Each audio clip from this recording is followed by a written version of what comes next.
সম্মানিত ভাইরা, আমাদের সময় অনেক কম, কথা অনেক বেশি, তাই কথা না বাড়িয়ে আমরা মূল কথায় চলে যাই। আজকে আমি মনে মনে ভেবে এসেছি, the leadership qualities of our beloved prophet Muhammad সাল্লাল্লাহু আলাইহি ওয়াসাল্লাম। আল্লাহ রাসূল সাল্লাল্লাহু আলাইহি ওয়াসাল্লামের নেতৃত্ব দেওয়ার গুণাবলী, তিনি কি করে উম্মাহকে লিড দিয়েছেন। এই যে আমাদের এখন সেন্ট্রাল লিডারশিপ নাই, তাই না? আমাদের কোন কেন্দ্রীয় নেতা আছে? কথা বুঝে নাই বোধহয়। আমাদের সেন্ট্রাল লিডারশিপ আছে? ফিলিস্তিনে আমরা মার খাই, ইরাকে মার খাই, সিরিয়াতে আমাদের বাড়িগুলো ভেঙে চুরে মেসাকার, আরাকানে আমাদেরকে তো ভাগাই দিছে আরাকান থেকে। টেকনাফে 10 লক্ষেরও বেশি রোহিঙ্গা ভাইয়েরা বৃষ্টির মধ্যে কিভাবে যে থাকে, আর এই প্রচন্ড শীতে কিভাবে বেঁচে আছে এক আল্লাহই জানে। এর কারণ আমাদের কেন্দ্রীয় কোনো নেতৃত্ব নাই। আমাদেরকে যদি কেউ আঘাত করে, আমাদের পক্ষে কথা বলার মতো কোনো নেতা নাই। এরকম একজন নেতা আমাদের দরকার আছে না নাই? আল্লাহর হাবিব সাল্লাল্লাহু আলাইহি ওয়াসাল্লামের জীবনী থেকে আজকে আমরা জানার চেষ্টা করব নেতৃত্বের গুণাবলী, কি করে ভালো নেতা হওয়া যায়, কি করে আমাদের এই নেতৃত্বের সংকট দূর করা যায়। আজকের এই চমৎকার রজনীতে এ ব্যাপারে কিছু কথা আমি রাখবো। মা তৌফিকি ইল্লা বিল্লাহ। তার আগে একজন আমাকে শোনান যে নেতা কাকে বলে? Who is the leader? নেতা কে? হ্যাঁ, কি করে? যে নেতৃত্ব দেয়, আর যিনি সঠিক পথ দেখায়, আর যিনি ইমাম। মাশাআল্লাহ, সুন্দর। আর এদিক থেকে বলো, যার নির্দেশ মানি। মাশাআল্লাহ, অনেক কথা চলে আসছে। মাশাআল্লাহ, ঠিক আছে। তো হু ইজ দ্য লিডার? নেতা কাকে বলে, এটা দিয়ে শুরু করি আজকে। নেতা হচ্ছে ওই লোক যে পথ দেখায়, ঠিক কিনা? কল্যাণের পথ, সমৃদ্ধির পথ, উন্নয়নের পথ, জান্নাতের পথ, ঠিক কিনা? লিডার কাকে বলে? The leader is one who knows the way, shows the way and goes the way. I repeat, আমি আবার বলছি, the leader is one who knows the way, who shows the way, who goes the way. নেতা তারে বলে who knows the way, যে পথ চিনে, নিজে পথ চিনে, shows the way, তারপরে মানুষের পথ চিনায়, পথ দেখায়, তারপর goes the way, সবাইরে নিয়ে ওই পথে চলতে পারে। চিল্লায় বলি ঠিক কিনা? নিজেও রাস্তা চিনে, রাস্তা চিনায়ও দিতে পারে, আবার ওই রাস্তায় সবাইকে নিয়ে চলতেও পারে। এজন্য নেতা ঠিক হওয়া দরকার। এটা হোক সামাজিক নেতা, হোক প্রতিষ্ঠানের নেতা, হোক মসজিদের নেতা বা ইমাম বা রাজনৈতিক নেতা, যে কোনো পর্যায়ে আল্লাহ তাআলা যাকে নেতৃত্বের জায়গায় বসিয়েছে, উনি পথ দেখানোর দায়িত্ব নিয়েছে। তাই নেতা যদি পথ হারায়, পথ হারাবে অনুসারী। নেতা যদি পথ হারায়, পথ হারাবে বাংলাদেশ। নেতা যদি পথ হারায়, পথ হারাবে আমার লাল সবুজের পতাকা। এজন্য আমরা আমাদের সকল পর্যায়ের নেতৃবৃন্দদের জন্য এই প্রোগ্রাম থেকে দোয়া করি, আল্লাহ তাআলা ওনাদেরকে যেন সুপথে রাখে এবং আমাদেরকেও যেন ওনারা সঠিক পথে পরিচালিত করতে পারে। আমরা সবাই আওয়াজ করে পড়ব আমিন। The leadership is the matter of influence, it's not the matter of position. নেতৃত্ব এটা ইনফ্লুয়েন্সের ব্যাপার, এটা পজিশনের ব্যাপার না। যে যত বেশি ইনফ্লুয়েন্সিয়াল, প্রভাব বিস্তারকারী, সে তত বড় নেতা। এটা ঠিক। কেউ যদি পজিশন পায়, সেও নেতা। পজিশন পাইলেও নেতা। একটা দায়িত্বে বসে, একটা চেয়ারে বসে দায়িত্ব পালন করতে করতে তার মধ্যে অনেক যোগ্যতা চলে আসে, কিন্তু আসল নেতা তিনি যিনি প্রভাব বিস্তারকারী, ইনফ্লুয়েন্সিয়াল। এবার বলেন তো, আমার নবী বিশ্বনবী মুহাম্মদ রাসূলুল্লাহ সাল্লাল্লাহু আলাইহি ওয়াসাল্লাম, উনি প্রভাব বিস্তারকারী নেতা ছিলেন কি ছিলেন না? মাইকেল এইচার্ট নাম শুনেছেন? একটা বই লিখেছিল, দি 100, a ranking of the most influential personality in the world. পৃথিবীর 100 জন মনীষীর জীবনী লিখে উনি বিখ্যাত হয়েছিলেন। 100 জন বিখ্যাত প্রভাব বিস্তারকারী নেতাদের মধ্য থেকে তিনি সর্বপ্রথম র্যাঙ্কিং এ যার নাম দিয়েছেন, তিনি হচ্ছেন মুহাম্মদ সাল্লাল্লাহু আলাইহি ওয়াসাল্লাম। আপনাদের খুশি লাগে না? দ্য 100 বইয়ের নাম, a ranking of the most influential personality in the world. পৃথিবী কাঁপানো 100 জন মনীষীর জীবনী তিনি লিখেছেন, আর 100 জনের মধ্যে নাম্বার 1 কারে দিয়েছেন? আওয়াজ করে বলেন নাম্বার 1 কে? তিনি প্রভাব বিস্তারকারী নেতা ছিলেন। এজন্য নেতা যদি পথ হারায় খবর আছে, ঠিক কিনা? আমরা নেতাদের জন্য দোয়া করি ওনারা যেন পথ না হারায়।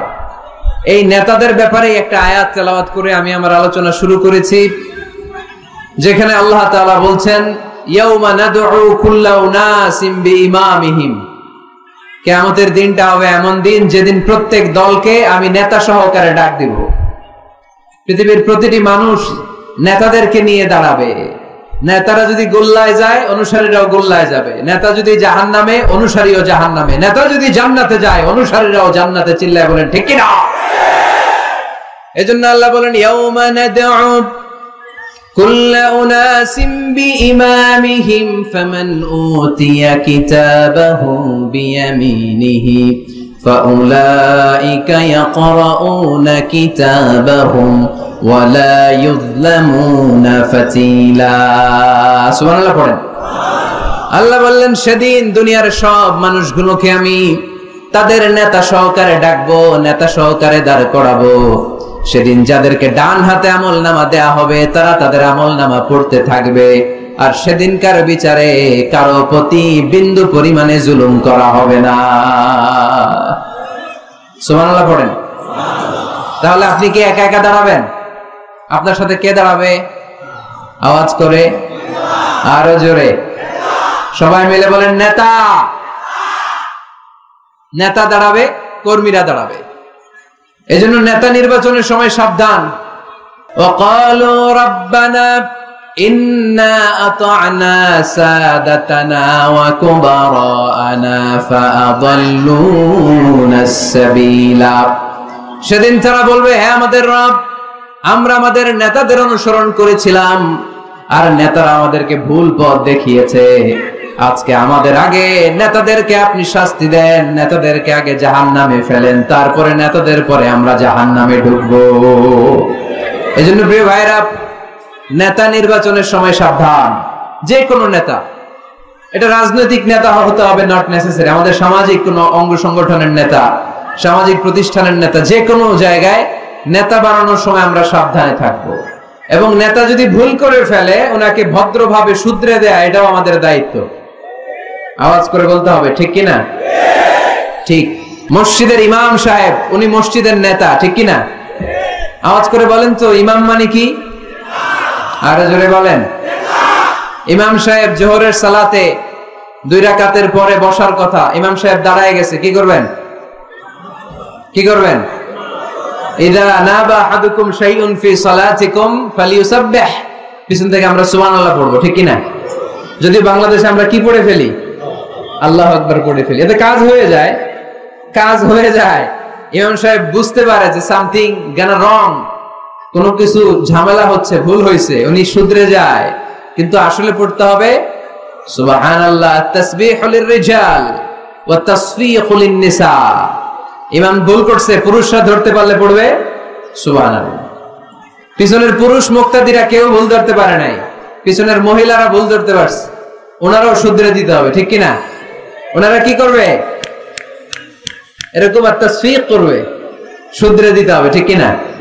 আচ্ছা, ইমাম সাহেব কেরাতে ভুল করলেন, 1 বার 2 বার 3 বার, ইমাম সাহেব বারবার আটকে যায়, করতে পারে না।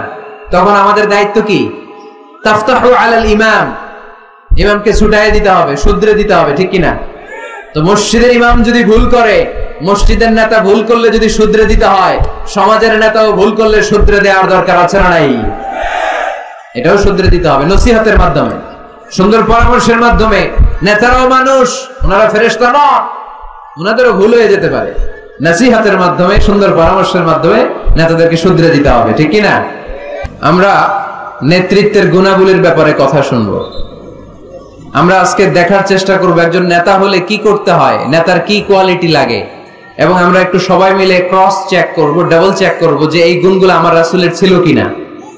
কেমন ভাবে রাসূল সাল্লাল্লাহু আলাইহি ওয়াসাল্লাম এই গুণগুলোর আলোকে আমাদেরকে নেতৃত্ব দিয়েছেন। আমাদের নেতৃত্ব সংকট দূর করার জন্য এগুলোর ব্যাপারে জানার দরকার আছে না নাই? আছে। নেতৃত্ব দিতে হলে সর্বপ্রথম যে কোয়ালিটিটা লাগে সেটা হচ্ছে কাজ করা লাগে। কাজ কেউ যদি নেতা হইতে চায় তার কি করা লাগবে? আমি প্রশ্ন করলে আমাকে উত্তর করবেন। নেতা হইতে হইলে আগে কি করতে হয়? কাজ। আগে কাজ, পরে নেতা। যে কাজ করে সে নেতা হয়। শুধু বক্তব্য দিলে নেতা হওয়া যায় না, ঠিক কিনা? বক্তব্য সর্বস্ব নেতা কি আমরা চাই? আমরা এমন নেতা চাই যারা কাজ করবে আমাদের জন্য 24 ঘন্টা, যারা আমাদের জন্য মাঠে ময়দানে চলে আসবে, দিন রাত কাজ করে বাংলাদেশকে সোনার বাংলা হিসেবে তারা গড়ে তুলবে। আওয়াজ করে বলেন ঠিক কিনা? তাহলে নেতা হওয়ার জন্য প্রথম যে কোয়ালিটি, বৈশিষ্ট্যের দরকার, সেটা হচ্ছে আগে কাজ পরে নেতা। আমি প্রশ্ন করব, আপনারা আওয়াজ করে উত্তর দিন। আগে কি? সবাই উত্তর দিতে পারেন নাই, আওয়াজ করে বলেন আগে কি? পরে কি? আগে পরে মনে থাকবে? তাহলে নেতৃত্ব দিতে হলে প্রথমে কাজ করতে হয়। প্রথমে যে কোনো কাজ করো না ভাই, যে কোনো কাজ করো, কাজ না হয় সবার চেয়ে সবচেয়ে সুন্দর, ঠিক না? যে কোনো কাজ করো না ভাই, যে কোনো কাজ করো, কাজ না হয় সবার চেয়ে সবচেয়ে সুন্দর। হোক না সেটা পড়া লেখা, রঙের ভাষায় ছবি আঁকা, হোক না সেটা সামান্য কাজ কিংবা মহত্তর, তা যেন হয় সবার চেয়ে সবচেয়ে সুন্দর। যে কোনো কাজ করো না ভাই, যে কোনো কাজ করো, তা যেন হয় সবার চেয়ে সবচেয়ে সুন্দর, ঠিক না? যেটাই করি আমরা ওটা যেন উইথ প্রফেশনালিজম, সর্বোচ্চ ইফোর্ট দিয়ে যেন আমরা করি। যে করতে পারবে সেই নেতা হবে, সেই নেতা। তাহলে আমরা বুঝলাম আগে কাজ পরে to serve before to lead. I repeat, আমি আবারও বলছি, to serve before to lead. নেতৃত্ব দেওয়ার আগে আগে কাজ করতে হবে। আরবিতে বলে সাইয়্যিদুল কওমি খাদিমুহুম। জাতির নেতা তো সে হয় যে জাতির খেদমত করে। খেদমত না করে নেতা হওয়া যায়? কাজ না করে নেতা হওয়া যায়? যায় না। এজন্য আগে কাজ। বক্তব্য দিলে চলবে না, ওই নেতা আমরা মানি না। কাজ করে দেখেন আপনি আমাদেরকে। জনগণের জন্য কাজ করেন, দেশের জন্য কাজ করেন, মাটি ও মানুষের জন্য কাজ করেন, then you are our leader. তখন আপনি আমাদের নেতা, আপনার স্থান আমাদের হৃদয়, ঠিক কিনা? এবার আসলে আমরা দেখি যে আল্লাহ রাসূল সাল্লাল্লাহু আলাইহি সাল্লাম উনি কাজ করতেন কিনা, উনি কাজ করতেন কিনা, নাকি উনি বসে থাকতেন আর বক্তব্য দিতেন? দেখার দরকার আছে না নাই? শুরুতেই আমরা বলেছি আমরা দেখব লিডারশিপের যে কোয়ালিটি গুলো, এগুলো আল্লাহর হাবিবের জীবনে পাওয়া যায় কিনা। কোরআন সুন্নাহর আলোকে আমরা ক্রস চেক করব ইনশাআল্লাহ। পড়েন। আল্লাহর হাবিবের কাছে কোরআনের প্রথম 5 আয়াত নাজিল হলো। আল্লাহর হাবিবের বয়স তখন 40 বছর। ইকরা বিসমি রাব্বিকাল্লাযী খালাক, খালাকাল ইনসানা মিন আলাক, ইকরা ওয়া রাব্বুকাল আকরাম, আল্লাযী আল্লামা বিল কলম, আল্লামাল ইনসানা মা লাম ইয়ালাম। এই 5টা আয়াত নাজিল হওয়ার পরে বিশ্বনবী ভয় পেয়ে গেলেন। বিশ্বনবীর গায়ে জ্বর চলে আসলো, অন্তর কাঁপতে লাগলো। ভয় পেয়ে বিশ্বনবী আম্মা জান খাদিজাতুল কুবরা তাহেরা রাদিয়াল্লাহু তাআলা আনহার কাছে আসলেন। এসে বললেন, খাদিজা জাম্মিলুনি জাম্মিলুনি, ও খাদিজা, এমন এমন ঘটনা 5টি আয়াত কোরআনের এই মাত্র আমার কাছে হেরা পর্বতে নাজিল হয়েছে। আমার মনে হয় আমি বাঁচবো না, আমারে তোমরা কম্বল চাপা দাও। কি চাপা দাও? কি চাপা দাও? কম্বল চাপা দাও। জাম্মিলুনি, আমার কম্বল দিয়ে চাপ দিয়ে ধরো, আমার শীত লাগে, আমার ভয় লাগে, মনে হয় আমি বাঁচবো না। আম্মা জান খাদিজা বললেন, আল্লাহি লা ইউখজিকাল্লাহু আবাদা, ও মুহাম্মদ আপনি ভয় পাবেন না, কখনোই আল্লাহ আপনারে অপদস্থ করবে না। কারণ ইন্নাকা লা তাসিলুর রাহিমা, ও মুহাম্মদ নিশ্চয় আপনি আত্মীয়তার সম্পর্ক বজায় রাখেন। ওয়া তাসদুকুল হাদিসা, সব সময় সত্য কথা বলেন। ওয়া তাহমিলুল কাল্লা, আপনি মানুষের বোঝা বইয়ে দেন। ওয়া তাকসিবুল মা'দুমা, যার টাকা পয়সা নাই তারে আপনি রোজগার করে দেন। ওয়া তাকরিউদ দাইফা, আপনি সব সময় মেহমানদারি করতে পছন্দ করেন। ওয়া তুঈনু আলা নাওয়াইবিল হক, সত্য যেখানে বিপন্ন সেখানে আপনি সত্যের বীর সৈনিক হয়ে দাঁড়িয়ে যান। কে বলতেছে? স্ত্রী। কে বলে? স্ত্রী। কার ব্যাপারে বলে? হাজবেন্ডের ব্যাপারে বলে। প্রিয় ভাইরা মনে রাখবেন, কারো ব্যাপারে সঠিক তথ্য যদি পেতে চান, বড় সাহেবের ব্যাপারে বড় সাহেবের ড্রাইভারের কাছ থেকে খোঁজ নিয়েন, বড় সাহেবের ঘরের কাজের বুয়ার কাছ থেকে একটু খোঁজ নিয়েন, বড় সাহেবের বাড়ির দারোয়ান থেকে একটু খোঁজ নিয়েন, আর বড় সাহেবের বউয়ের কাছ থেকেও খোঁজ নিয়েন। এই 4টা সোর্স থেকে যদি আপনি বড় সাহেবের ইনফরমেশন নেন, সব আসল ইনফরমেশন বেরিয়ে আসবে। চিল্লায় বলেন ঠিক কিনা? আল্লাহর হাবিব সাল্লাল্লাহু আলাইহি ওয়াসাল্লামের স্ত্রী আম্মা জান খাদিজাতুল কুবরা তাহেরা রাদিয়াল্লাহু তাআলা আনহা বললেন, আল্লাহি লা ইউখজিকাল্লাহু আবাদা। মুহাম্মদ, আপনি ভয় পাবেন না, আপনি ভয় পাবেন না। আল্লাহর শপথ, আমার তো এই আত্মবিশ্বাস আছে, আল্লাহ কখনো আপনারে অপদস্থ করবে না। কারণ আপনি আত্মীয়তার সম্পর্ক বজায় রাখেন, সব সময় সত্য কথা বলেন, আপনি সব সময় সত্য বলেন। মানুষ বোঝা টানতে পারে না, তাদের বোঝা আপনি টেনে মাথায় দিয়ে দেন। সুবহানাল্লাহ পড়বেন না? তাকসিবুল মাদুম, যার উপার্জনের কিচ্ছু নাই, টাকা পয়সা নাই, তারে আপনি উপার্জন করে দেন। আপনি টাকা জমায়া মানুষের মধ্যে দান করেন। আগে আপনি ছাগল চড়াতেন, অল্প কিছু টাকা পয়সা পেতেন, এরপরে আমার ব্যবসায় স্টাফ হিসেবে আসলেন, আরো কিছু টাকা পয়সা পেলেন। এগুলো আমি দেখেছি আপনি দেদার্স মানুষের জন্য খরচ করে ফেলেন। যার টাকা পয়সা আছে এগুলো আপনি মেহমানদারিতে খরচ করেন। আর যেখানে সত্য বিপন্ন, সেখানে আপনি লড়াকু সৈনিক হয়ে দাঁড়িয়ে যান। 6টা গুণের কথা বললেন, সুবহানাল্লাহ পড়েন। প্রিয় ভাইরা, একটু চিন্তা করেন, তখনও উনি নবী হয় নাই, নবী যে হবেন এটা জানতেনই না। আল্লাহর ইলমে তিনি নবী, কিন্তু অফিশিয়ালি নবী হয়েছেন তিনি পৃথিবীতে 40 বছর বয়সে, ঠিক কিনা? তার মানে নবী হওয়ার আগেই, অফিশিয়ালি কোরআন আসার আগেই, অফিশিয়ালি নবুয়ত পাওয়ার আগেই আমার বিশ্বনবী জনকল্যাণমূলক কাজ শুরু করে দিয়েছিলেন। চিল্লায় বলতে হবে ঠিক কিনা? নেতা হন নাই, কিন্তু কাজ শুরু হয়ে গেছে। His mission is there, his vision is there, his work is there. নবী হন নাই, ওহী আসে নাই, কিন্তু কাজ বন্ধ ছিল। কথা কন, কাজ ঠিকই চলেছে। সেই ছোট্টবেলা থেকে তিনি দানবীর, ছোট্টবেলা থেকে মেহমান খাওয়াতে পছন্দ করেন, ছোট্টবেলা থেকে কখনো মিথ্যা বলেন না, ছোট্টবেলা থেকে আত্মীয়দের খোঁজ খবর নেন। সেই ছোটবেলা থেকে, ইয়াং বয়স থেকেই সত্য যেখানে বিপন্ন, সেখানে তিনি লড়াকু সৈনিক হয়ে দাঁড়িয়ে যান। তার মানে আগে নবী কাজ করছেন, পরে নেতৃত্ব আসছে। কথা বুঝি নাই? আগে কি? চিল্লায় বলতে হবে, আগে কি?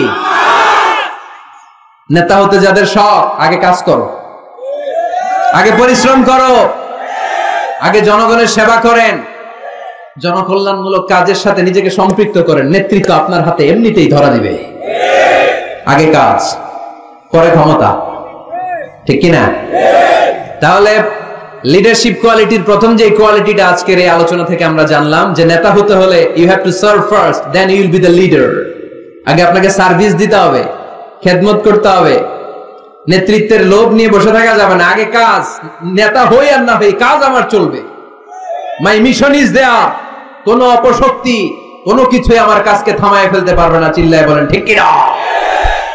আগে কাজ, পরে নেতা, ঠিক কিনা? প্রথম পয়েন্টটা বুঝতে পারছেন? নেতা হইতে হলে প্রথমে কি করতে হয়? আওয়াজ করে বলেন, আগে কি, পরে। মাশাআল্লাহ, এই তো বুঝতে পারছি। নেতা হওয়ার 2 নাম্বার কোয়ালিটি হচ্ছে you have to overcome the challenges and you have to face the trials.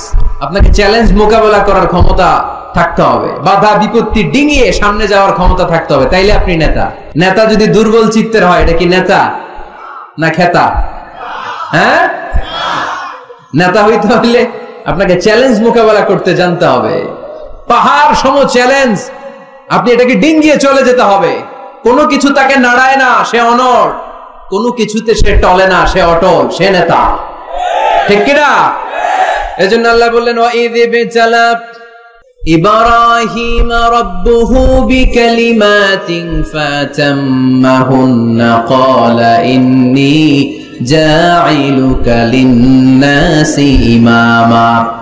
ও নবী, স্মরণ করেন সে সময়ের কথা যখন আমি ইব্রাহিমকে অনেকগুলো পরীক্ষা করেছিলাম। প্রতিটা পরীক্ষায় ইব্রাহিম সফলতার সাথে উত্তীর্ণ হয়েছে, আর এই কারণে ইব্রাহিমকে ফলাফল স্বরূপ আমি জানিয়ে দিলাম, ইব্রাহিম ইন্নী জাঈলুকা লিন-নাসি ইমামা, আমি তোমাকে গোটা বিশ্বের মানুষের ইমাম বানায়া দিলাম, নেতা বানায়া দিলাম। ইন্নী জাঈলুকা লিন-নাসি ইমামা। When Allah test Ibrahim with some trials, and he successfully overcome all the trials, and Allah said, Ibrahim, I'm gonna make you the leader. Ibrahim যতগুলো পরীক্ষা নিয়েছে সবগুলাই পাস। আগুনের পরীক্ষা পাস, নমরুদের পরীক্ষা পাস। কাবা ঘরের দায়িত্ব দেওয়া হয়েছে, এই পরীক্ষায় পাস। সন্তানকে মরুভূমিতে রেখে আসতে বলা হয়েছে, পাস। যতগুলো পরীক্ষা আমি নিলাম সবগুলাই তুমি পাস। তুমি বাধা বিপত্তি ডিঙিয়ে নিজেকে প্রমাণ করতে সক্ষম হয়েছে। আর ফলাফল স্বরূপ আমার ঘোষণা, ইন্নী জাইলুকা লিন-নাসি ইমামা, আমি তোমার ইমাম বানায় দিলাম, নেতা বানায় দিলাম। তার মানে নেতা হতে হলে যত ওভারকাম আছে, স্ট্রাগল আছে, চ্যালেঞ্জ আছে, এগুলো ডিঙিয়ে সামনের দিকে আগাতে হয়। নেতা ভয় পাইলে চলে না, চিল্লা এখন ঠিক কিনা?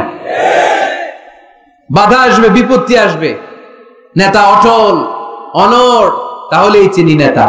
বুঝতে পেরেছেন? এবার আমরা দেখি যে আল্লাহ রাসূল সাল্লাল্লাহু আলাইহি ওয়াসাল্লামের জীবনে বাধা বিপত্তি ছিল কিনা, চ্যালেঞ্জ তিনি ওভারকাম করেছিল কিনা। আপনাদের কি মনে হয় আমার নবীর জীবনে কোনো বাধা বিপত্তি ছিল না? আওয়াজ শুনে তো মনে হয় ছিল না। হ্যাঁ, আবু জাহেল তো আল্লাহ রাসূলকে লাল গালিচার সংবর্ধনা দিছিল, তাই না? হ্যাঁ, গোলাপ ফুলের বিছানা বানায় রাখছিল, তাই না? পাহাড় সম চ্যালেঞ্জ ওভারকাম করে তিনি নিজের নেতৃত্বের প্রমাণ দিয়েছেন। নিজেকে প্রমাণ করে করে তিনি সামনের দিকে এগিয়েছেন, ঠিক কিনা?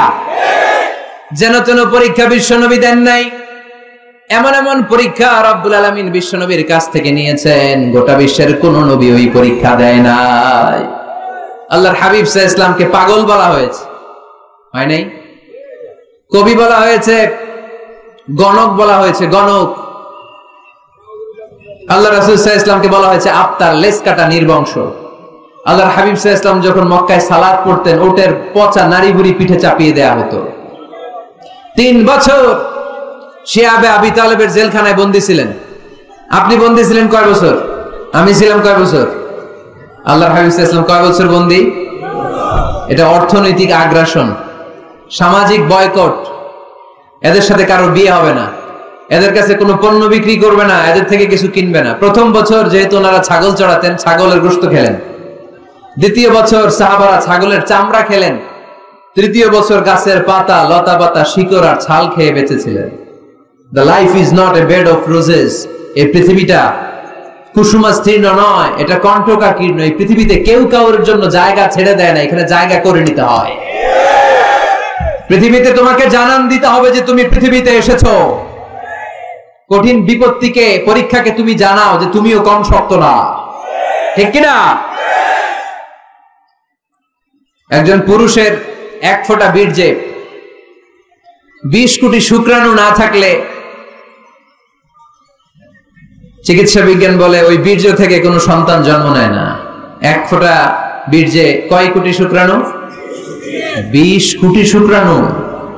ওই 20 কোটি শুক্রাণুর মধ্যে আমি একটা, ঠিক কিনা?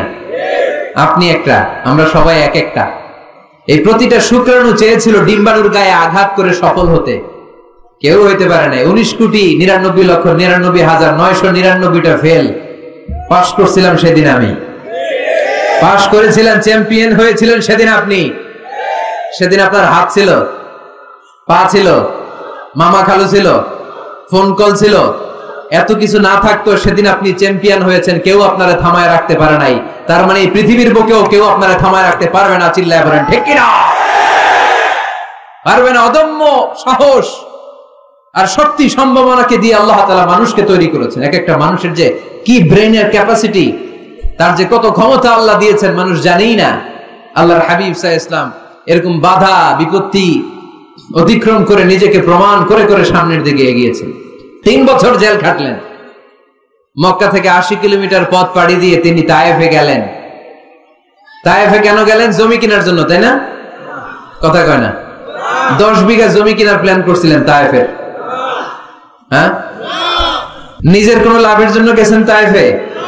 তায়েফবাসীদেরকে জাহান্নামের আগুন থেকে বাঁচানোর জন্য, নিজের লাভের জন্য না। তায়েফবাসীরা যেন জাহান্নামে ফেরেশতাদের লাথি না খায়, তায়েফবাসীরা যেন জাহান্নামের আগুনে না জ্বলে, ওদেরকে বাঁচানোর জন্য, ওদের লাভের জন্য আল্লাহ হাবিব সাল্লাল্লাহু আলাইহি ওয়াসাল্লাম গিয়েছিলেন। সেখানে তিনি ওয়েলকামড হন নাই, সেখানে পাথর বৃষ্টি মারা হয়েছে। এমন তাবৎ কোন অত্যাচার নাই বিশ্বনবীর উপর করা হয় নাই। 3টা জায়গায় কি সুশ্রী দেহ আমার নবীর, কি সুন্দর ছিল আল্লাহর হাবিব সাল্লাল্লাহু আলাইহি ওয়াসাল্লামের শরীর। তিনি বলতেন আনা মালিহুন ওয়া আখি ইউসুফু সাবিহুন, আমি লাবণ্যময় সুন্দর, আমার ভাই ইউসুফ সাদা সুন্দর। মিলহুন থেকে মালিহ, মিলহুন মানে লবণ, লবণ থেকে লাবণ্যময়।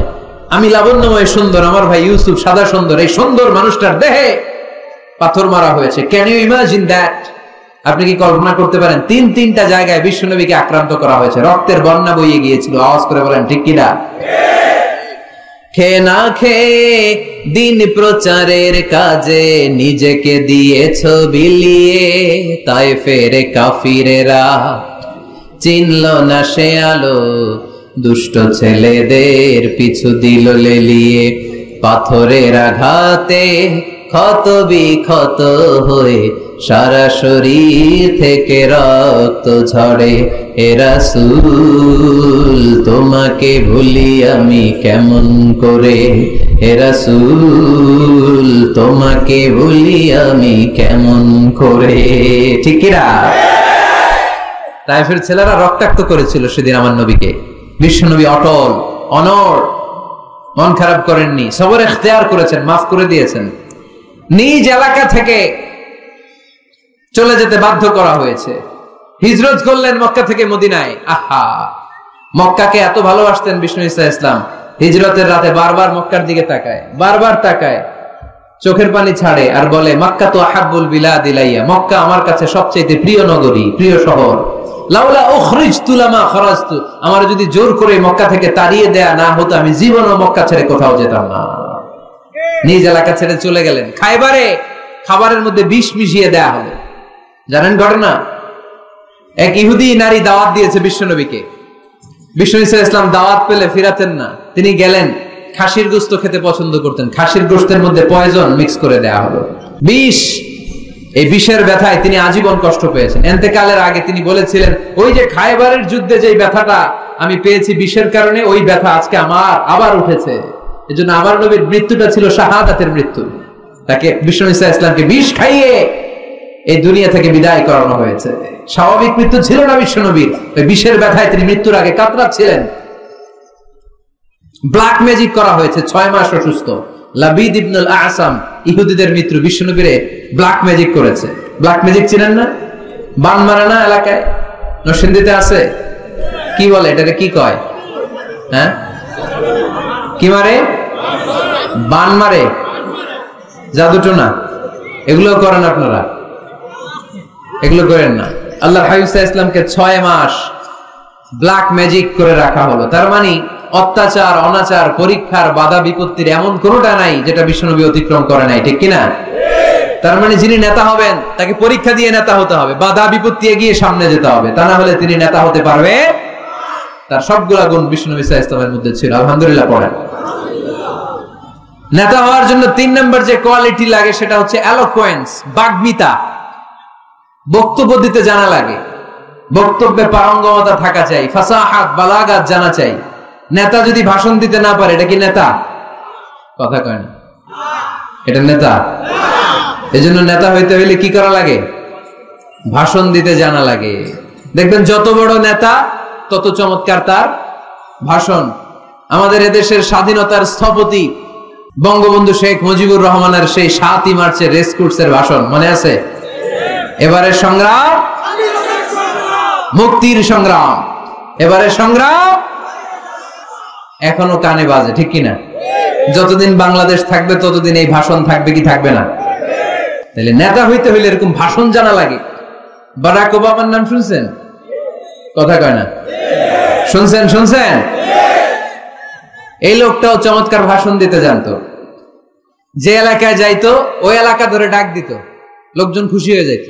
নির্বাচনে জিতে প্রথমে উনি গেল শিকাগো সিটিতে, আমেরিকা একটা শহর আছে শিকাগোতে, বিশাল বড় অ্যাসেম্বলি। উনি ভাষণ শুরু করলেন এভাবে, হ্যালো শিকাগো, মানে পুরো শিকাগো শহরটার একটা ডাক দিলেন। শিকাগোর লোক তো আনন্দে আটখান হয়ে কাইত, খুশি। তার মানে নেতাকে ভাষণ দিতে জানতে হয়, কথা বলতে না জানলে নেতা হইতে পারে? কথা বলেন। বক্তব্যে পারঙ্গমতা থাকা চাই, অসাধারণ বক্তব্য দেওয়ার ক্ষমতা থাকা চাই। এবার আসুন দেখি বিষ্ণু ঈসা ইসলামের এটা ছিল কি ছিল না? আল্লাহর হাবিব সাল্লাল্লাহু আলাইহি ওয়াসাল্লামের বক্তব্য দেওয়ার গুণাবলী ছিল কি ছিল না? সহিহ মুসলিমের বর্ণনা, আল্লাহর হাবিব সাল্লাল্লাহু আলাইহি ওয়াসাল্লাম বলেন, উতিতু জাওয়ামিউল কালিম, আমাকে আল্লাহ তাআলা জাওয়ামিউল কালিম দিয়েছে। মানে আমি এমন কথা বলি, কথাগুলো ছোট কিন্তু এর আবেদন অনেক বড়। আমি কথা বলি অল্প কিন্তু এটার impact in the heart of people, in the heart of the listener যারা শুনে তাদের হৃদয়ে এটার প্রভাব অনেক বেশি। আমার কথাগুলো concise in wording but comprehensive in meaning. বলি কম, অর্থ বেশি। হাজার লাইন ব্যাখ্যা করো, আমার কথাকে ব্যাখ্যা শেষ করা যায় না। চিল্লায় বলেন ঠিক কিনা? তিনি জাওয়ামিউল কালিম জানতেন, এত সুন্দর পরিষ্কার পরিচ্ছন্ন আরবি ভাষায় তিনি কথা বলতেন।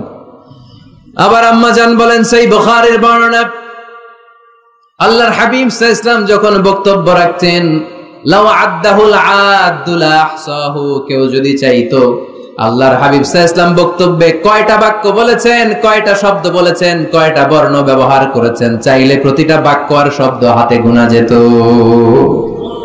সুবহানাল্লাহ নাই?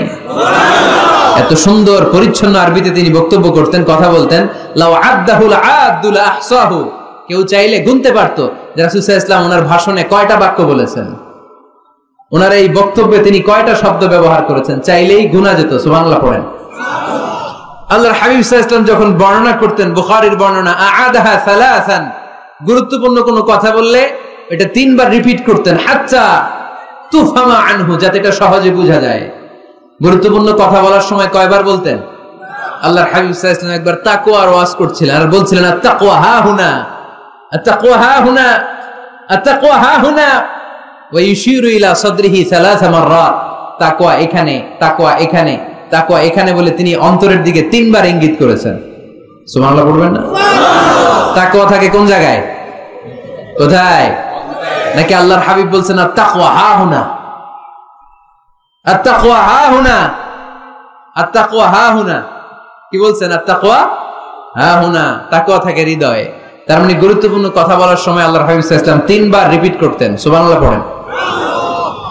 এরপর আম্মা জান আয়েশা রাদিয়াল্লাহু তাআলা আনহা বর্ণনা করেন, বুখারীর বর্ণনা, ইয়াতাকাল্লামু বিকালামিন বাইয়িন ফাসলিন, আল্লাহর হাবিব যখন কথা বলতেন, ইয়াতাকাল্লামু বিকালামিন বাইয়িন, সুস্পষ্ট ভাবে কথা বলতেন, ফাসলিন, থেমে থেমে কথা বলতেন, ইয়াতাহাফফাযুহু মান জালাসা ইলাই, তার আশেপাশে যারা বসে থাকতো চাইলে সবগুলো কথা সহজেই মুখস্থ করে ফেলতে পারতো।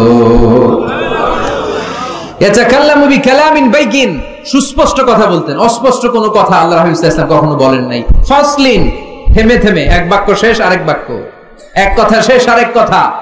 ইয়াতাহাফফাযুহু মান জালাসা ইলাই, এত সুন্দর করে বলতেন তার আশেপাশে যারা বসা চাইলে এগুলো মুখস্থ রাখতে পারতো। আওয়াজ করে পড়তে হবে আল্লাহু আকবার। আবার আল্লাহর নবী মাঝে মাঝে আবেগ ঘন বক্তব্য দিতেন। সাহাবারা বলেন, বিশ্বনবী মাঝে মাঝে এমন বক্তব্য রাখতেন, ওয়াজিলাত মিনহাল কুলুব যারাফাত মিনহাল আয়ুন, বিশ্বনবীর বক্তব্য শুনে আমাদের হৃদয় বিগলিত হয়ে যেত। বিশ্বনবীর আলোচনা শুনে, নসিহত শুনে আমাদের চোখ দিয়ে দাঁড় দাঁড় করে পানি ঝরতো, দাঁড় দাঁড় করে চোখ দিয়ে পানি ঝরতো, হৃদয় বিগলিত হয়ে যেত। তার মানে আবেগ ঘন বক্তব্য দিতে জানতেন।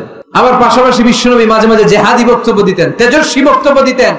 হাত্তা ইহতামাররাত আইনা ওয়া আলা সাওতু ওয়াশতাদ্দা গাদাবু, মাঝে মাঝে যখন জ্বালাময়ী তেজস্বী ভাষণ দিতেন চেহারাটা লাল হয়ে যেত, চোখগুলো লাল হয়ে যেত, বিশ্বনবীর কণ্ঠ উঁচু হয়ে যেত, রাগে তিনি গড়গড় করতে থাকতেন, মনে হচ্ছে তিনি সেনাবাহিনীর কমান্ডার। সুবহানাল্লাহ পড়েন।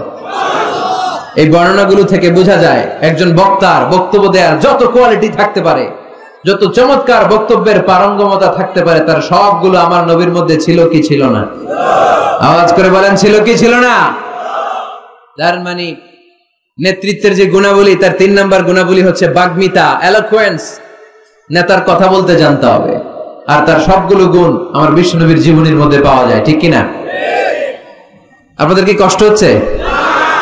নেতৃত্ব দেওয়ার 4 নাম্বার গুণাবলী হচ্ছে, the leader should be broad minded, he shouldn't be the narrow minded. নেতা হইতে হইলে বড় মনের হইতে হবে, কলিজাটা হইতে হবে এত বড়, পুরো দেহটাই হইতে হবে কলিজা। কথা কয় না? পুরো দেহটাই কলিজা, ঠিক কিনা? নেতা যদি ন্যারো মাইন্ডেড হয়, এটা কি নেতা? নেতা হতে হবে broad minded. The leader should be accommodative mentalities, নেতার অ্যাকোমোডেট করার মেন্টালিটি হতে হবে। উনি সবার, যেমন আমাদের বাংলাদেশের গণপ্রজাতন্ত্রী বাংলাদেশের প্রধানমন্ত্রী, মাননীয় প্রধানমন্ত্রী শেখ হাসিনা, উনি কি শুধু আওয়ামী লীগের নেতা? কথা কয় না। শুধু বিএনপির নেতা? শুধু জামাত ইসলামের নেতা? জাতীয় পার্টির নেতা? শুধু জাসদের নেতা? উনি কার নেতা? উনি এই বাংলাদেশের 17 কোটি মানুষের নেতা, ঠিক কিনা? আপনি নেতা হইলে আপনি সবার হবেন। আপনি এমপি, আপনার নির্বাচনী এলাকায় যারা আছে আপনি সবার এমপি। আপনি এলাকার পুরুষদের এমপি, এলাকার নারীদের এমপি, এলাকার হিজড়াগুলারও এমপি আপনি। চিল্লা এখন, ঠিক কিনা?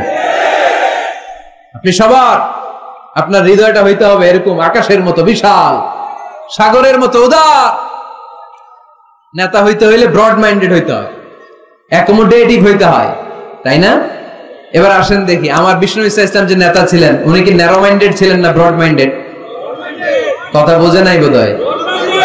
ব্রড মাইন্ডেড ছিলেন। কত ব্রড মাইন্ডেড? আল্লাহ রাসূল সাল্লাল্লাহু আলাইহি ওয়াসাল্লামের ব্যাপারে আল্লাহ পাক বললেন, ওমা আরসালনাকা ইল্লা রাহমাতাল লিল আলামিন, I have sent you as a mercy for the entire universe. নবী হে, আমি আপনাকে গোটা বিশ্বের সবার জন্য রহমত করে, বিশ্ববাসীর জন্য রহমত করে প্রেরণ করেছি। বুঝে শুনে উত্তর দিয়েন তো, আল্লাহকে এখানে বলছেন ওমা আরসালনাকা ইল্লা রাহমাতাল লিল মুসলিমিন, বলছে রাহমাতাল লিল মুত্তাকিন, রাহমাতাল লিল মুসাল্লিন, কি বলছে? আল্লাহ বলেছেন ওমা আরসালনাকা ইল্লা রাহমাতাল লিল আলামিন, নবী হে, আমি আপনাকে গোটা বিশ্বের সবার জন্য রহমত করে দুনিয়ায় প্রেরণ করেছি। তিনি সবার জন্য রহমত, সবার জন্য। আল্লাহ রাসূল সাল্লাল্লাহু আলাইহি ওয়াসাল্লাম ছিলেন ব্রড মাইন্ডেড, সবার জন্য তিনি রহমত, মানুষের জন্য রহমত, জিন জাতির জন্য রহমত, ফেরেশতাদের জন্য রহমত, মৎস্যকুলের জন্য রহমত, পক্ষীকুলের জন্য রহমত, গোটা বিশ্বের সবার জন্য। আস্তিকদের জন্য যেমনি রহমত, নাস্তিকদের জন্য রহমত, ঠিক কিনা? আল্লাহর হাবিব সাল্লাল্লাহু আলাইহি ওয়াসাল্লাম একবার একটা লাশ দেখে দাঁড়িয়ে গেলেন। কি দেখে? লাশ দেখে দাঁড়ালেন। সাহাবারা বললেন, ইন্নাহু ইয়াহুদি, নবী ইন্নাহু ইয়াহুদি, এটা ইহুদির লাশ, আপনি দাঁড়ালেন যে? আল্লাহর হাবিব সাল্লাল্লাহু আলাইহি ওয়াসাল্লাম বললেন, আওয়ালাইসাত নাফসান, এটা কি মানুষ না? হোক না ইহুদি, হোক না খ্রিস্টান, হোক না আস্তিক আর নাস্তিক, আমি তো মানুষ দেখে দাঁড়াইছি। সুবহানাল্লাহ কইবেন না? এজন্য সবাইরে আগে মানুষ মনে করবেন। আগে কি মনে করবেন? পরে দলাদলি কইরেন। আমরা দেখা মাত্র বলি কোন পীরের মুরিদ? দেখা মাত্র প্রথম প্রশ্ন কি? হ্যাঁ, কোন পীরের মুরিদ? কোন দল করেন? হ্যাঁ, ভারতপন্থী না পাকিস্তানপন্থী? আছে না নাই? এই যে দলাদলি, খালি পিস পিস করি, খালি ভাগাভাগি। যারা পিস পিস করে আল্লাহ এদেরকে পিস পিস করে ফেলবে, ঠিক কিনা? বিষ্ণুনবী এসেছেন মিলানোর জন্য, মিলিয়ে দেওয়ার জন্য বিষ্ণু ইসা ইসলামের আগমন ঘটেছে। আর আমরা খালি পিস পিস। আমরা আহলে হাদিস মসজিদ বানাই এক জায়গায়, এক এলাকায় আহলে হাদিস মসজিদ, আর এক এলাকায় হারাও বানাইছে হানাফি মসজিদ। আছে না নাই? কোথায় চলে গেলাম আমরা? আমরা মানুষকে মানুষ হিসেবে কনসিডার করি না। সে মুসলমান, এটা তার বড় পরিচয়, এটা আমরা সামনে আনতে চাই না। আগে নিয়ে আসি হানাফি না আহলে হাদিস, আগে নিয়ে আসি বিএনপি না আওয়ামী লীগ।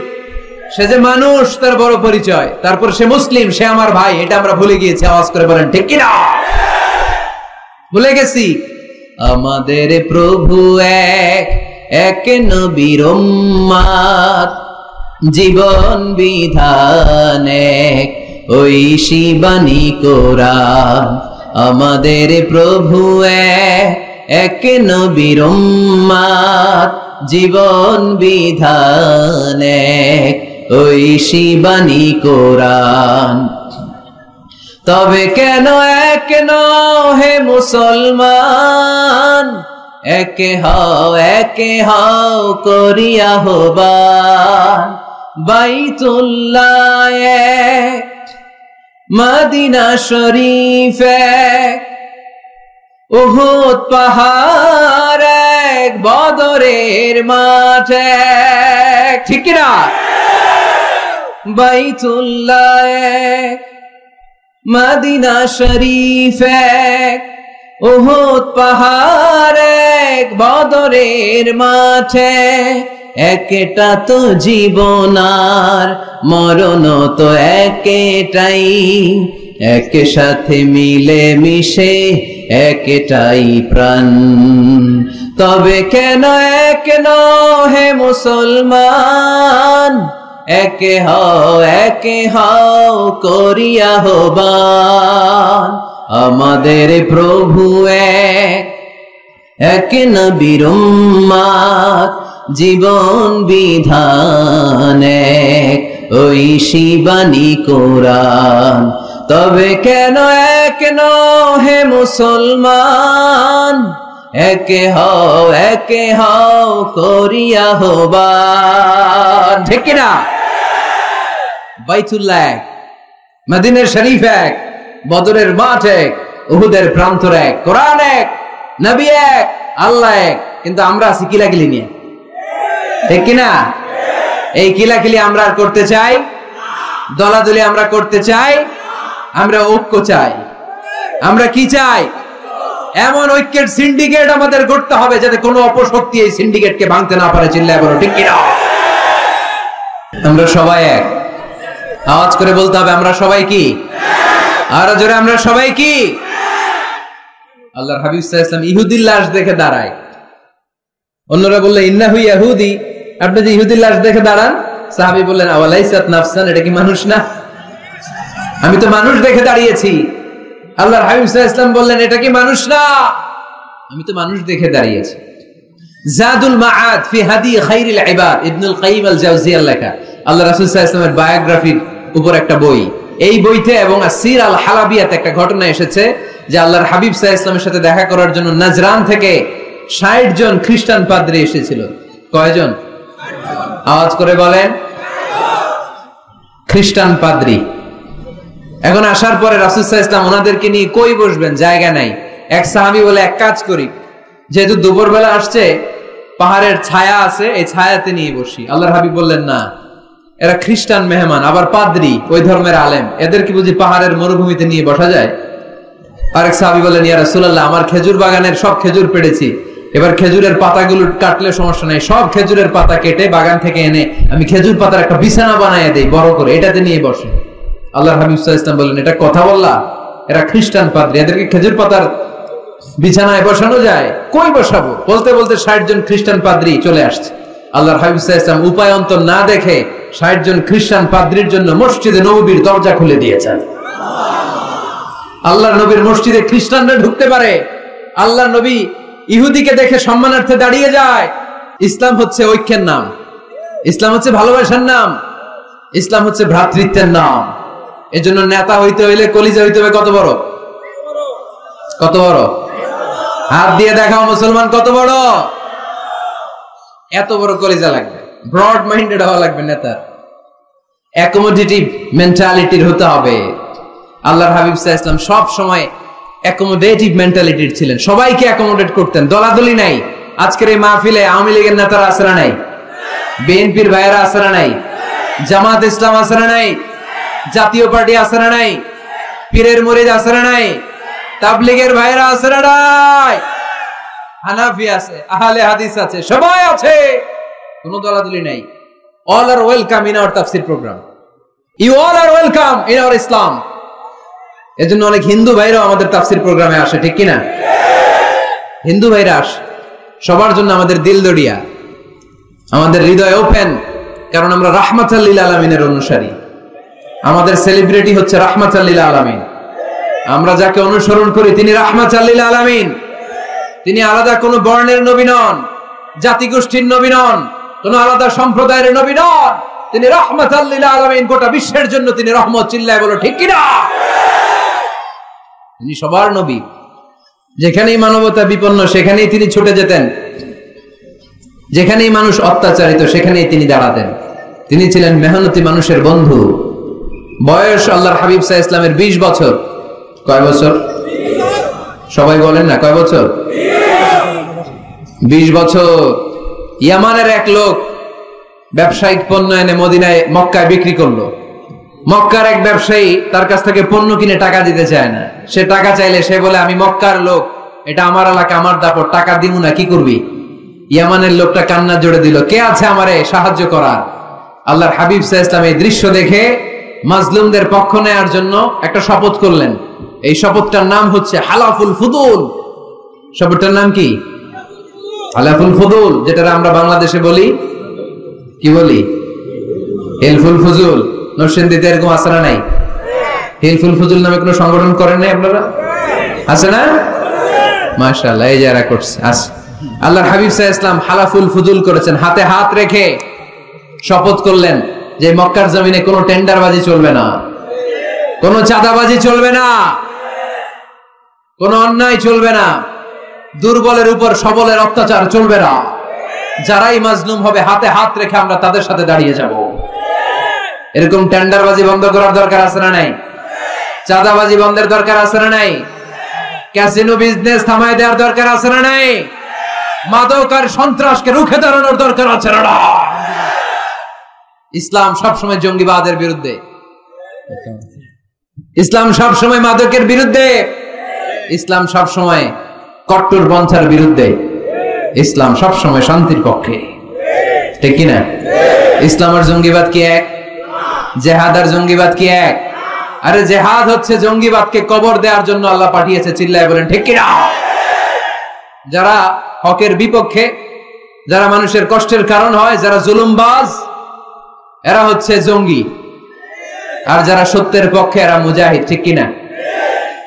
এইখানে যারা আসছে আজকের মাহফিলকে সফল করেছে, এরা প্রত্যেকে এক একটা মুজাহিদ, ঠিক কিনা?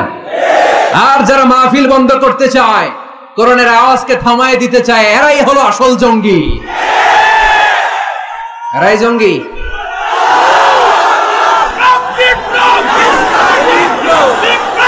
আল্লাহর হাবিব সাল্লাল্লাহু আলাইহি ওয়াসাল্লাম তিনি সব সময় সত্যের পক্ষে ছিলেন।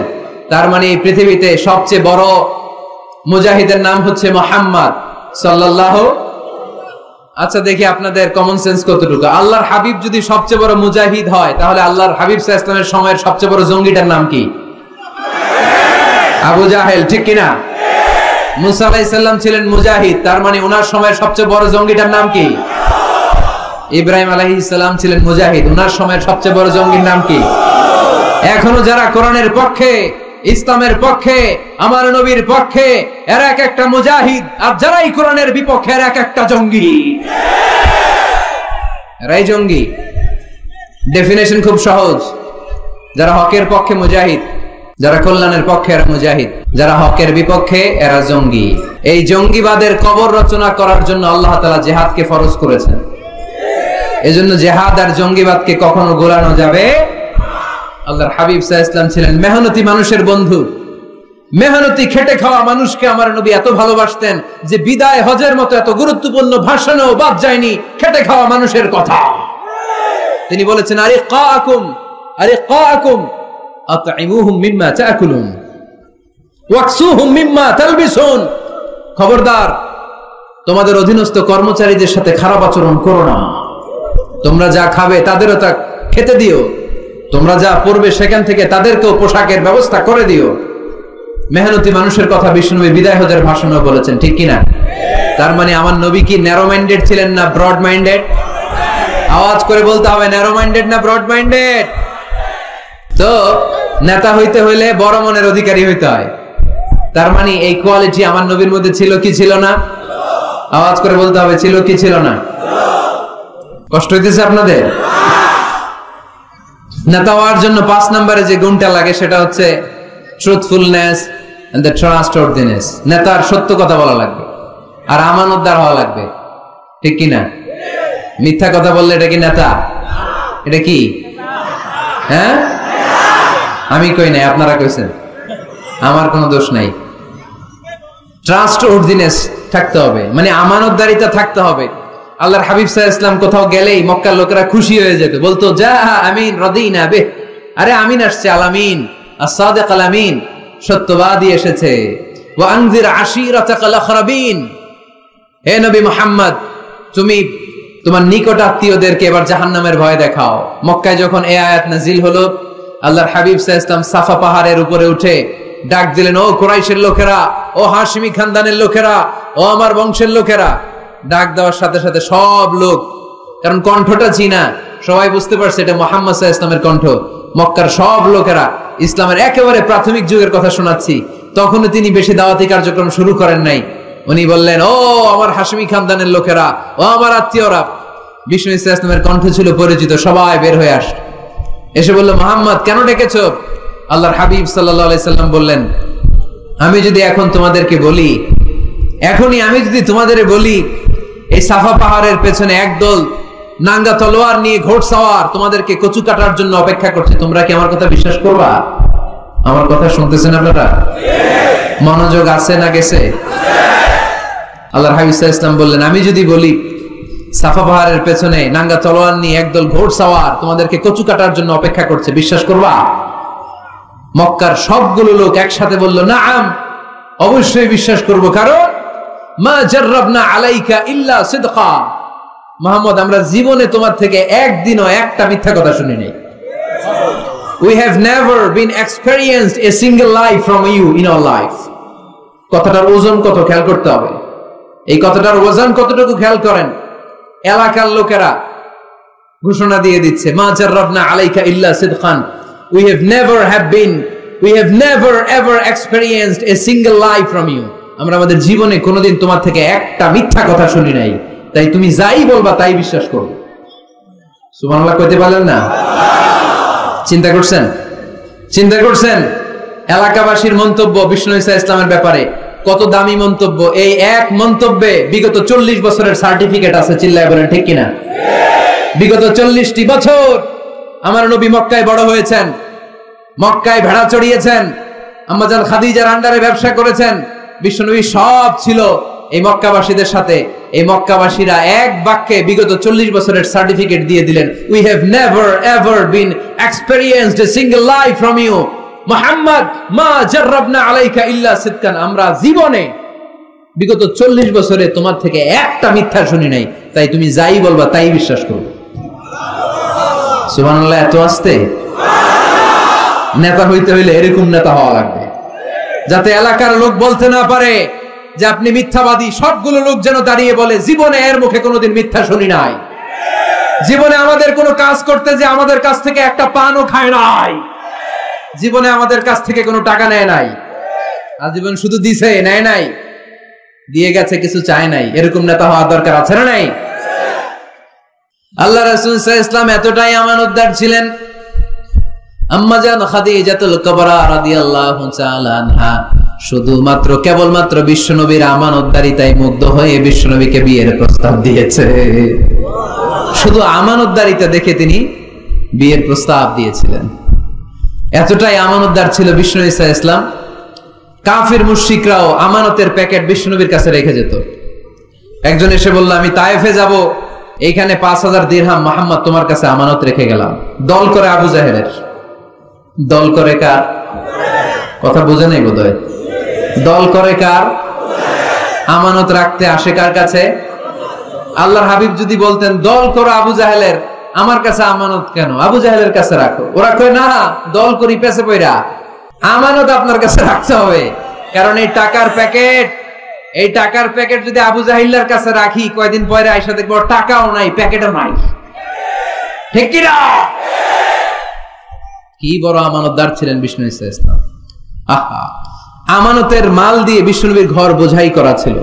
আল্লাহর হাবিব যে রাতে মক্কা থেকে মদিনায় হিজরত করতে যাবেন, ওই রাতে এই আমানতের সম্পদগুলো বুঝিয়ে দেওয়ার জন্য চাচাতো ভাই আলী রাদিয়াল্লাহু তাআলা আনহুকে ডেকে অ্যাপয়েন্টমেন্ট দিয়েছেন যে, আলী, আমি তো চলে যাচ্ছি আমার জন্মভূমি মক্কা ছেড়ে মদিনায়, এই আমানতের সম্পদগুলো তোমার দায়িত্বে, তুমি বুঝাইয়ে দেবা। সাইয়েদনা আলী রাদিয়াল্লাহু তাআলা আনহু বলেন, একদিন নয়, 2 দিন নয়, এই আমানতের মালামালগুলো মক্কার লোকদের কাছে পৌঁছাতে আমার 3 দিন সময় লেগেছে। সুবহানাল্লাহ বলতে পারলেন না? টানা 3 দিন সময় নিয়ে তিনি আমানতের সম্পদ বুঝিয়ে দিয়েছেন। এজন্য বিষ্ণু বলেছেন, ইদা দুকিয়াতিল আমানাতু ফান্তাযিরিস সাআ। সহিহ বুখারীর বর্ণনা, যখন আমানতের খেয়ানত হয়ে যাবে তখন কিয়ামত হয়ে যাবে। এখন আমানতের খেয়ানত আছে না নাই?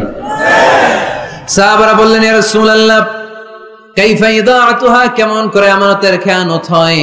বিশ্বনবী বললেন, ইদা উসিদাল আমরু ইলা গায়রি আহলিহি ফান্তাযিরিস সাআ। যে লোক যেই চেয়ারে বসার যোগ্য নয়, তারে যখন ওই চেয়ারে বসিয়ে দেয়া হবে তখন কিয়ামত হয়ে যাবে। যে যেটার যোগ্য না, আরে ওই দায়িত্ব দিলে, ওই জায়গায় বসাইলে ঝামেলা আছে না নাই? আমি কোরআনের আয়াত তেলাওয়াত করতে পারি না, আমি হাদিস জানি না, আমি ফিকহ শাস্ত্র জানি না, আমারে বানাইছেন প্রধান বক্তা, যদি এমন হয় তাহলে এটা আমানতের খেয়ানত না? একজনের যোগ্যতা নাই, এরে আপনি বড় দায়িত্ব দিয়ে দিয়েছেন, এটা আমানতের খেয়ানত কিনা? কথা বলেন। কেরাত পড়তে পারে না, শুদ্ধ কেরাত জানে না, বানাইছেন মসজিদের ইমাম, এটা আমানতের খেয়ানত হয়েছে না? যেই লোক যেই চেয়ারে বসার যোগ্য না, তারে যদি ওই চেয়ারে বসায় দেন, আমানতের খেয়ানত হয়ে যাবে। আর যখনই আমানতের খেয়ানত শুরু হয়ে যাবে, তখনই কিয়ামত হয়ে যাবে। চিল্লায় বলেন ঠিক কিনা? তাহলে নেতা হইতে চাইলে সত্যবাদী হন, নেতা হইতে চাইলে আমানতদার হন, বিশ্বনবীর মতো। কার মতো? কার মতো? কথা বুঝতে পারছেন? আরো শুনবেন? হ্যাঁ, হুজুর শেষ করে দেই নাকি? কষ্ট পাচ্ছে। যেই পরিমাণে লোক, যেই পরিমাণে এখানে 8টা প্রজেক্টর, ওইখানে লক্ষ লক্ষ লোক, আপনারা সেফলি এক্সিট করতে 1 ঘন্টা লাগবে। থামেন থামেন।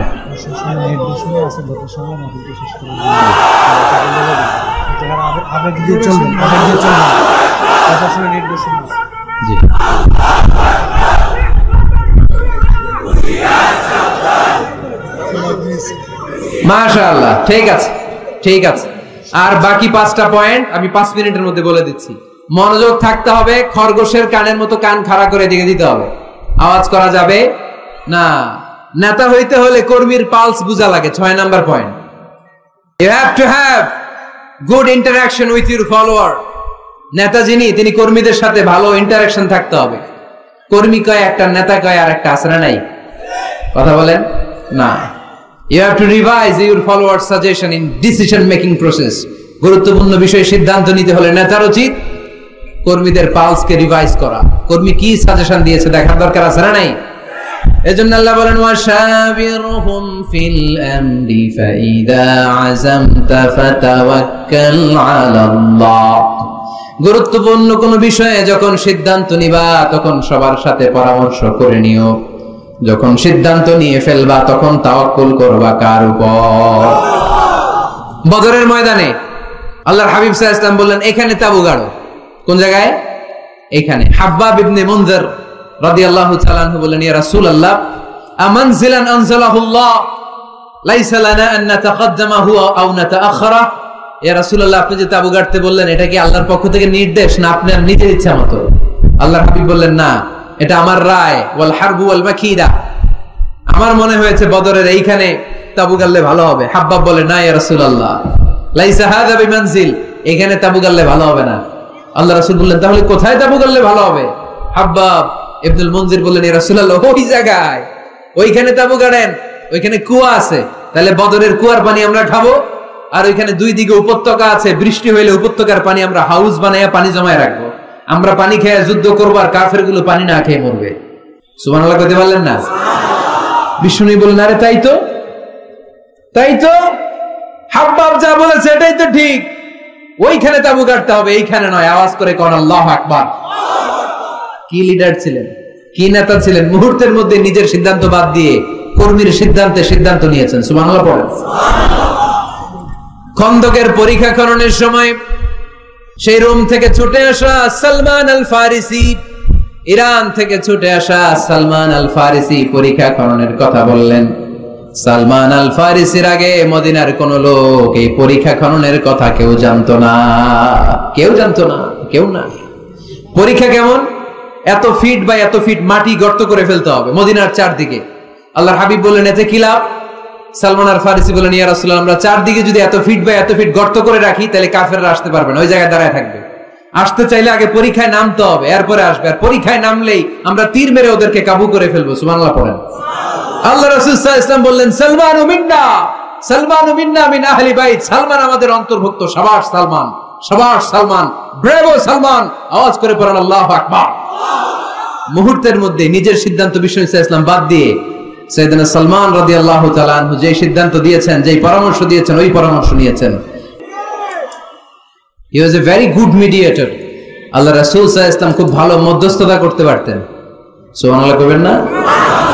মিলায়ে দিতে পারতেন। কি করতে পারতেন? কাবা ঘরের 4টা কর্নার, একটা কর্নারের মধ্যে হাজারে আসওয়াদের পাথর রাখা হয়, এটাকে বলা হয় আর রুকনুল হাজারিল আসওয়াদ। এই হাজারে আসওয়াদের পাথরটা, এটা জান্নাতি পাথর। কিয়ামতের দিন আল্লাহ এই পাথরে 2টা চোখ দিবে, একটা জিহ্বা দিবে। এই পাথর কথা বলবে। এই পাথর বলবে, আল্লাহ, এই লোকটা আমার গায়ে চুমু দিয়েছিল, তারে তুমি জান্নাতে ঢুকায় দাও। এই হাজারে আসওয়াদের পাথরটা কাবা নির্মাণের সময় কে পাথরটাকে তুলে কাবা ঘরের ভেতরে রাখবে, এই নিয়ে মক্কার নেতাদের মধ্যে কিলাকিলি। নেতাদের মধ্যে কি কিলাকিলি, কারণ এটা অনেক সম্মানের ব্যাপার। সব নেতারা ঘোষণা দিল কাউকে আমরা এই সম্মান দিতে চাই না। হিন্দু মেয়ে মুসলমান হবে অনেক আগে থেকে, আপনার হাতে না আপনার হাতে